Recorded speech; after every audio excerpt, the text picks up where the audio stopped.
ఇలాంటి మరెన్నో వీడియోలు చూడడానికి like, share, subscribe and comment.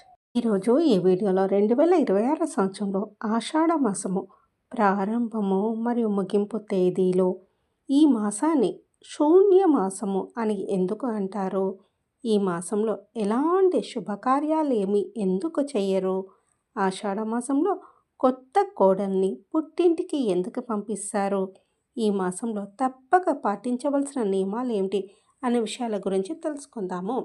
Hindu మత విశ్వాసాల ప్రకారము ఆషాఢ మాసంలో ఎలాంటి శుభకార్యాలు చేయరు. ఎంతటి ముఖ్యమైన పనులైనా వాయిదా వేస్తారు. ముఖ్యంగా వివాహాది కార్యక్రమాల జోలికి అసలే వెళ్ళరు. అవసరమైతే పెళ్ళిని 3 లేదా 4 నెలలు వాయిదా వేస్తారు. కానీ ఆషాఢ మాసంలో మాత్రం పెళ్లి భజంత్రీలు మోగించరు. ఆషాఢ మాసంను ఆషాఢ మంత్ లేదా ఆది మాసము అని పిలుస్తారు. ఇది తెలుగు పంచాంగం ప్రకారము 4వ నెల.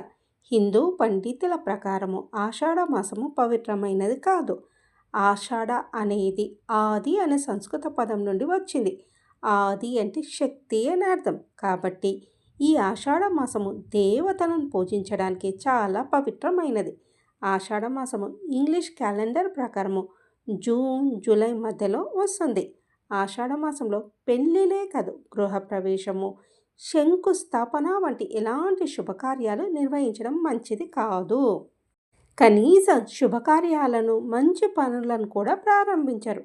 ఆషాఢ మాసము శుభకార్యాలకు మంచిది కాదు. కానీ పవిత్రమైన పూజలు, వ్రతాలు, రథయాత్రలు, పల్లకి సేవ వంటి పెద్ద పెద్ద శుభకార్యాలకు శుభప్రదమైంది. అందుకే ఈ నెలలో ఆలయాలు భక్తులతో కిటకిటలాడుతూ ఉంటాయి. అసలు ఆషాఢ మాసంలో పెళ్ళిళ్ళు చేయకపోవడానికి కారణం తెలిస్తే ఆశ్చర్యపోతారు. పూజలు, పండుగలు, ప్రత్యేక సేవలతో ఆలయాలు కిటకిటలాడుతూ ఉంటాయి. అలాగే పండితులు పూజా కార్యక్రమంలో నిమగ్నమై బిజీగా ఉంటారు. దీనివల్ల వాళ్ళకు పెళ్లి కార్యక్రమాలు చేయడానికి సమయం ఉండదు. ఈ కారణం వల్లే ఆషాఢ మాసంలో వివాహాలు నిర్వహించరు. ఆషాఢ మాసంలో వివాహాలు నిర్వహించడానికి మరో కారణం తెలుసుకుందాం. ఉత్తరాయణము, దక్షిణాయనం ప్రకారం ఆషాఢ మాస సమయంలో దేవుడు నిద్రలోకి వెళ్తాడు. దీనివల్ల పెళ్లి చేసుకున్న వాళ్లకు దేవుడు ఆశీస్సులు అందమనే నమ్మకంతో ఇలా ఆషాఢంలో పెళ్ళిళ్ళు చేయకుండా ఉంటారు. అలాగే దక్షిణ భారతదేశంలో ఆషాఢ మాసం అంటే ఎలాంటి పంట చేతిలో ఉండదు. పెళ్లి చేయడానికి అవసరమయ్యే డబ్బులు ఉండక ఇలా సాంప్రదాయం పేరుతో ఆషాఢంలో పెళ్ళిళ్ళు చేయకూడదు అనే నియమం తీసుకొని వచ్చారని పండితులు చెప్తున్నారు. పూర్వకాలంలో పెళ్ళి అంటే ఎక్కువ ఖాళీ ప్రదేశంలో పెద్ద పెద్ద పరదాలు కట్టి నిర్వహించేవాళ్ళు. ఆషాఢ మాసంలో గాలులు ఎక్కువగా ఉంటాయి కాబట్టి గాలి తీవ్రతకు పెళ్ళికి ఆటంకము ఏర్పడవచ్చు. అలాగే పెళ్లి వంటలపై దుమ్ము, ధూళి పడే అవకాశం ఉంటుంది. అంతేకాకుండా విద్యుత్ వైర్లు కట్ అవ్వడము, హోమాల వల్ల ప్రమాదాలకు అవకాశం ఉంటాయి. ఈ కారణాల వల్ల ఆషాఢంలో పెళ్లి కార్యక్రమాలు నిర్వహించకపోవడం మంచిదని పెద్దవాళ్ళు ఈ నిర్ణయానికి వచ్చి ఉంటారు. ఆషాఢ మాసంలో కొత్త కోడల్ని పుట్టింటికి ఎందుకు పంపిస్తారో తెలుసుకుందాం. ఆంధ్రప్రదేశ్, తెలంగాణ, కర్ణాటకలో ఆషాఢం వచ్చిందంటే కొత్తగా పెళ్ళైన అమ్మాయి అత్తగారింట్లో ఉండకూడదు. ఎందుకంటే ఆషాఢ మాసంలో భార్యాభర్తల కలయిక వల్ల గర్భం దాల్చే అవకాశం ఉంది. ఆ సమయంలో గర్భం దాల్చడం వల్ల వేసవిలో ప్రసవం జరుగుతుంది. అంటే వేసవిలో బిడ్డకు జన్మనివ్వడం వల్ల ఎండ తీవ్రతకి బిడ్డకు, తల్లికి అనారోగ్య సమస్యలు, ఇన్ఫెక్షన్లు వస్తాయని భావించి మన పూర్వీకులు భార్యాభర్తలను ఈ నెలలో దూరంగా పెట్టే సాంప్రదాయం తీసుకువచ్చారు. ఎండాకాలంలో ప్రసవానికి చాలా ఇబ్బందికరమైనది. అలాగే ప్రసవ అనంతరము రక్తస్రావం కూడా ఎక్కువగా జరిగే అవకాశం ఉంది.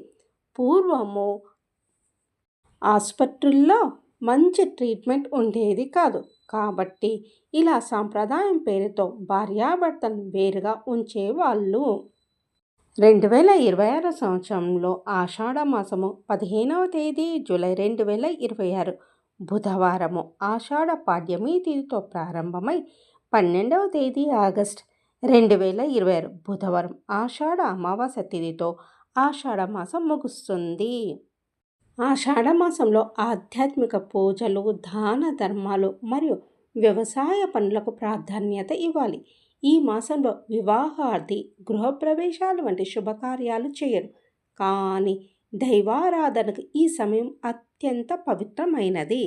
ఆషాఢ శుద్ధ ఏకాదశిని శయన ఏకాదశి అంటారు. ఈ రోజు నుంచి చాతుర్మాస వ్రతము ప్రారంభమవుతుంది. కాబట్టి ఈ మాసంలో ఓం నమో నారాయణాయ లేదా ఓం నమో భగవతే వాసుదేవాయ అనే నామాలను నిత్యము జపించడము లేదా పఠించడం వల్ల విష్ణుమూర్తి నామస్మరణ విశేష శుభ ఫలితాలను ఇస్తుంది.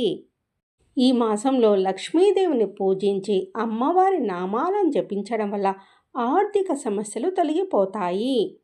ఆషాఢ మాసంలో పవిత్ర నదీ స్నానాలు ఆచరించి పేదలకు దాన ధర్మాలు చేయడం వలన అదృష్టము, ఐశ్వర్యం కలుగుతాయని నమ్ముతారు. వర్షాలు సమృద్ధిగా కురిసే కాలం కావడం వల్ల విత్తనాలు చల్లడము, పొలం దున్నడం వంటి వ్యవసాయ పనులను ప్రారంభించడానికి ఇది సరియైన సమయము. వర్షాకాలం ప్రారంభం కావడం వల్ల ఆరోగ్య రక్షణకు ప్రాధాన్యత ఇవ్వాలి. చద్ది అన్నానికి దూరంగా ఉండడము, వేడివేడి ఆహారం తీసుకోవడం మంచిది.